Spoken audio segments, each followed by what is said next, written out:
Hello friends, welcome back. I am Dr. Sonu Yadav and today's topic of discussion is cellular adaptations. Cellular adaptation, it is the type of cellular response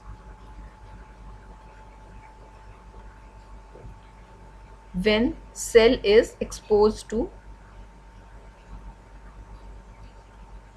injurious stimulus. So cellular adaptation it is a type of cellular response when cell is exposed to injurious or dangerous stimulus. There are other type of responses also: cellular injury,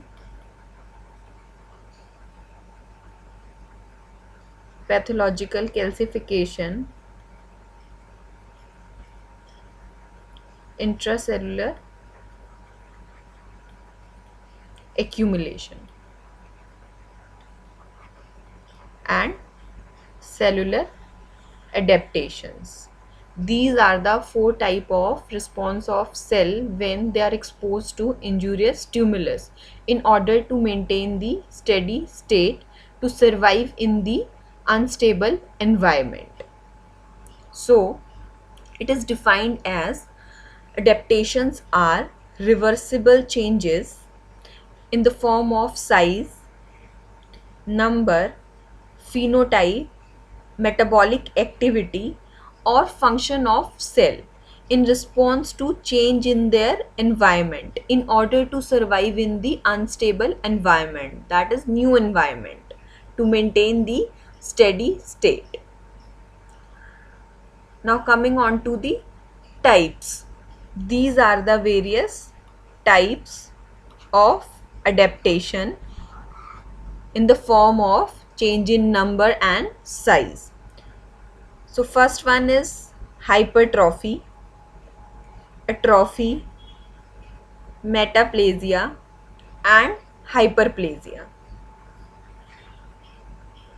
Hypertrophy is increase in size of a cell.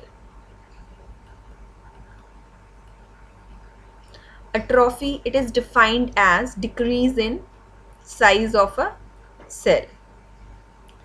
Metaplasia is change of one epithelium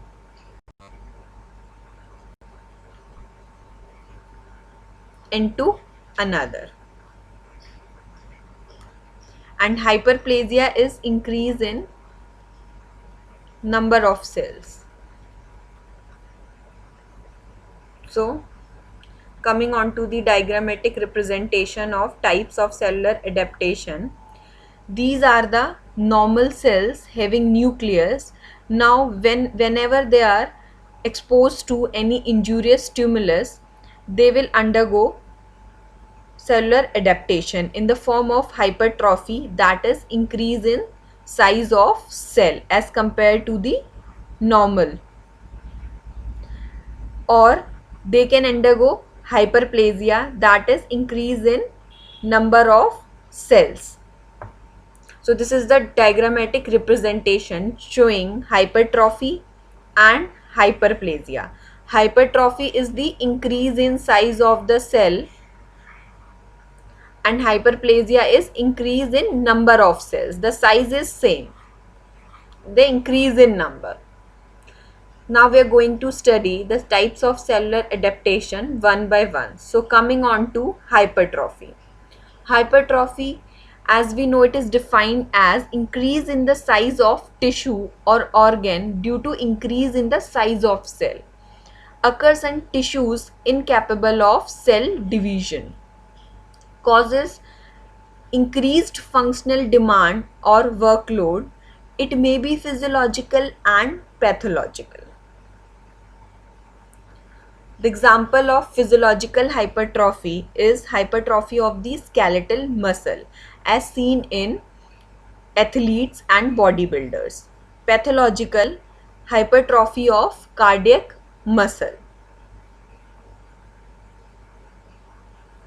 Mechanism. Now mechanism behind the hypertrophy. It is due to increased synthesis of the cellular proteins, which in the result leads to activation of signal transduction pathway, and there is increase in size of the cell. Now, physiological hypertrophy, the mechanism is increased workload on the myocardium produces mechanical stretch. Now, hypertrophy, this is the example of hypertrophy. This is the normal muscle and this is hypertrophied muscle. As you can see, there is increase in size of the muscle seen in bodybuilders and athletes. Pathological hypertrophy, these are the factors which play important role, that is growth factors and hypertrophy agonist. Mechanical sensors also stimulate production of growth factors and agonist. They caused increased synthesis of the muscle proteins. Now the morphology. The involved organ is enlarged as there is increase in size of the cell. So the involved organ is enlarged. Microscopically, there is increase in size of the cell as well as nuclei. Now this is the diagrammatic picture of heart showing the hypertrophy of the ventricular muscle, ventricular wall. So this is the ventricular wall, and in this picture, as you can see, there is increase in the thickness of the ventricular wall. So this is the picture showing normal heart, and this is the hypertrophy of ventricle wall. It can occur in aortic stenosis.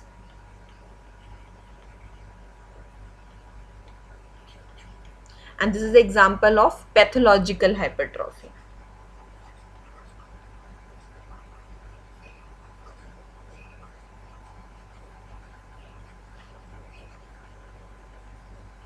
Physiological hypertrophy,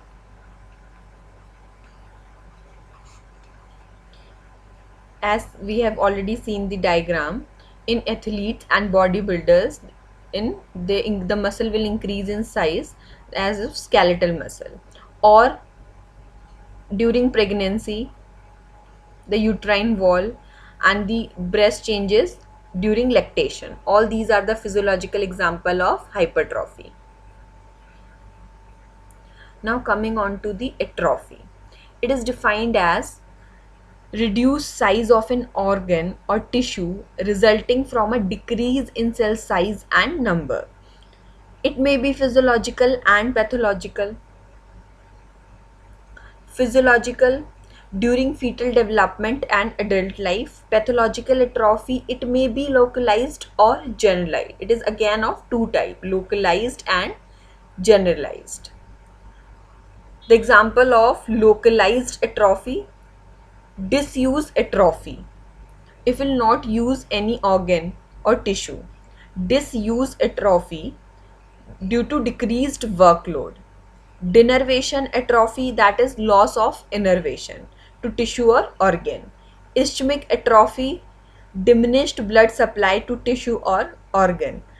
And the last one is pressure atrophy. These are the examples of localized atrophy,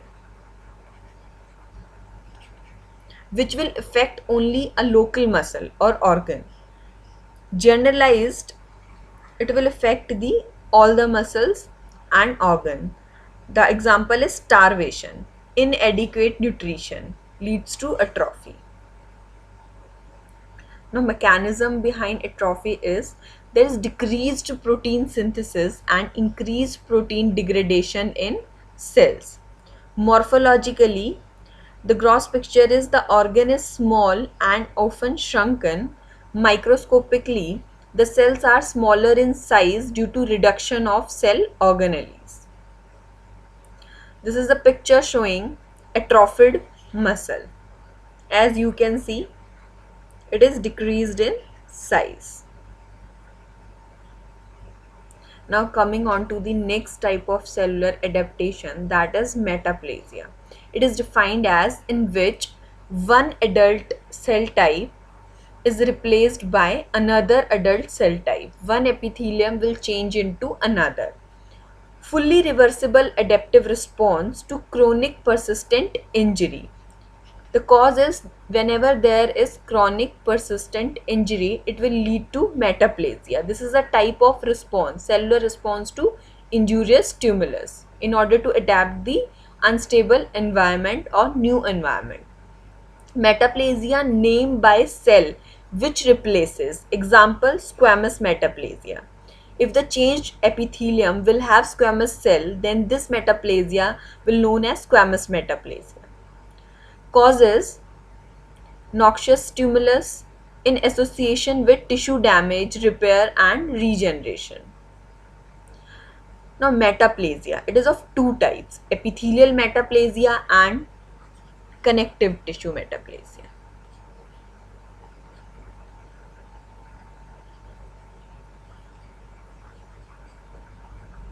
Coming on to the epithelial metaplasia, most common type. It is further divided into various subtypes. The first one is squamous metaplasia. For example, respiratory tract. When it is exposed to chronic irritation due to tobacco smoke, the normal ciliated columnar epithelial cells of trachea and bronchi undergo squamous metaplasia. Columnar metaplasia, the most common example is Barrett's esophagus. The squamous epithelium of the esophagus replaced by columnar cells. So that's why it is known as columnar metaplasia, because metaplasia named by the cell which replaces. Intestinal metaplasia, the gastric glands are replaced by cell resembling those of the small intestine. That's why it is known as intestinal metaplasia. These are the examples of epithelial metaplasia. And this is a picture showing squamous metaplasia. The normal ciliated columnar epithelium is replaced by squamous cell. That's why it is known as squamous metaplasia. Now connective tissue metaplasia, the another type of metaplasia. The subtype is osseous metaplasia. Formation of a new bone at site of tissue injury known as osseous metaplasia. The mechanism behind the metaplasia.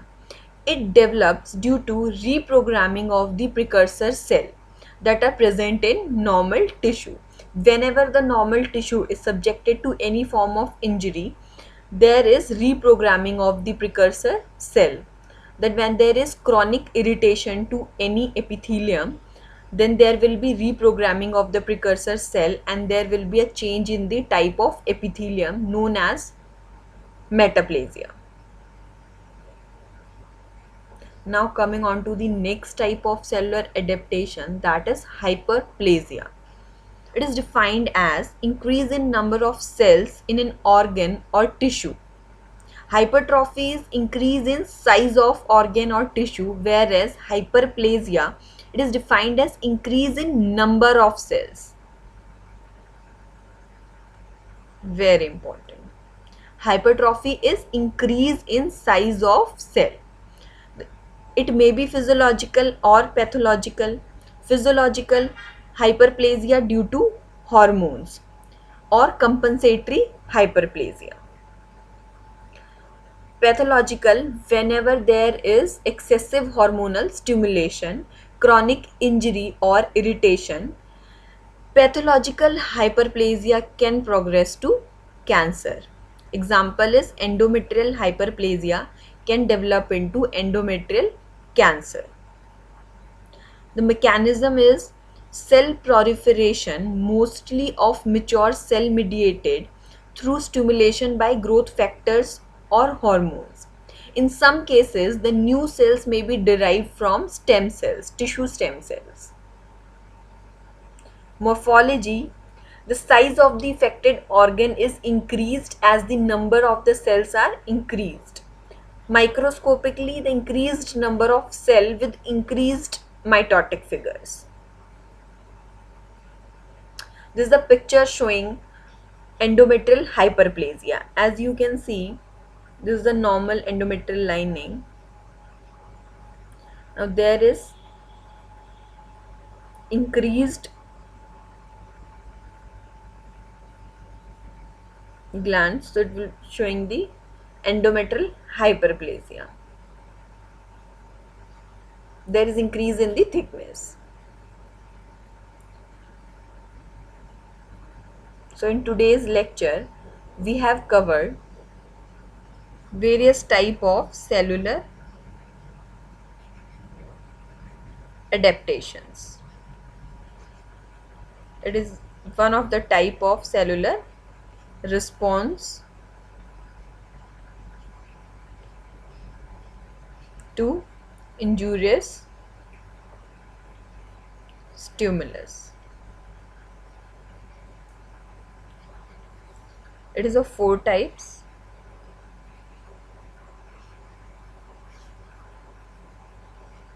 hypertrophy,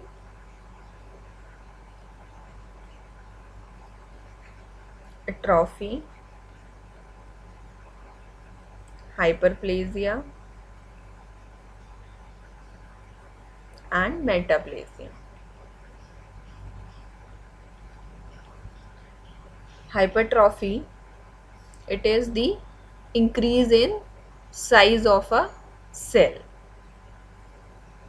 Hypertrophy is increase in cell size. Atrophy is decreased in cell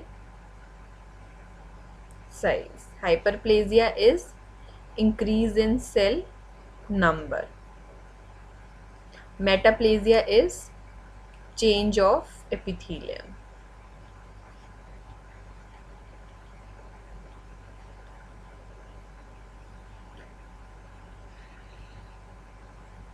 So hypertrophy,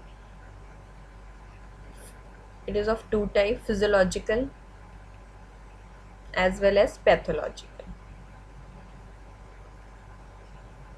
Physiological and pathological. Physiological as seen in bodybuilders and athletes, the skeletal muscle hypertrophy.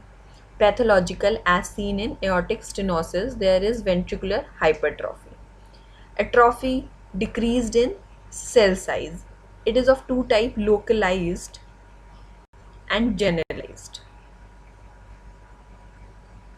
Localized, as there is disuse of any muscle, denervation, loss of blood supply.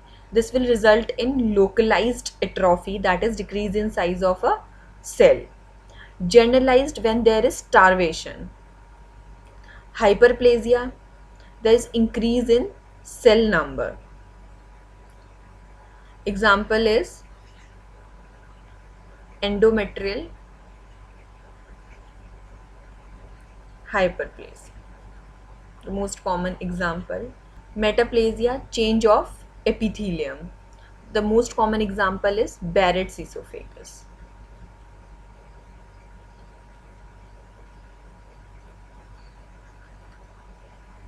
And this the squamous cell changes to columnar.